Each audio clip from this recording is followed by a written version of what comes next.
Welcome to the Rim Break Rodeo. We hope this video helps. You start by confirming the battery is 12V and disconnecting the negative terminal to avoid shorts. Next, mount the DRL module and LED units where airflow and visibility are good. You want heat dissipation and legal positioning. Then identify 3 wiring points: constant 12V, ignition switched 12V, and chassis ground. Use labels and a multimeter to verify each point. This ensures the module senses ignition versus always-on power. Once done, route wires neatly and secure with zip ties. You now make the electrical connections. Splice the constant 12V to the DRL power input using solder and heat shrink or crimp connectors. This reduces resistance and corrosion risk. For the trigger, tap the ignition switched wire into the DRL trigger input.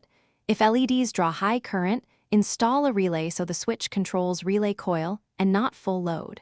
Ground to bare metal, using a star washer for good contact. Finally, bundle wires in split loom, secure them away from heat and moving. You finish by reconnecting the battery negative and testing the DRLs with ignition on. Verify they turn on, then turn off or dim when headlights engage. Adjust brightness or sensor delay on the module so they meet local rules and avoid glare. If something goes wrong, check the inline fuse, listen for the relay click, and measure voltage at the module. Loss of voltage often means a bad splice or ground. Make sure grounds are tight. Once fixed, retest and secure all wiring to complete the job. Thanks for watching. Consider subscribing if we helped you.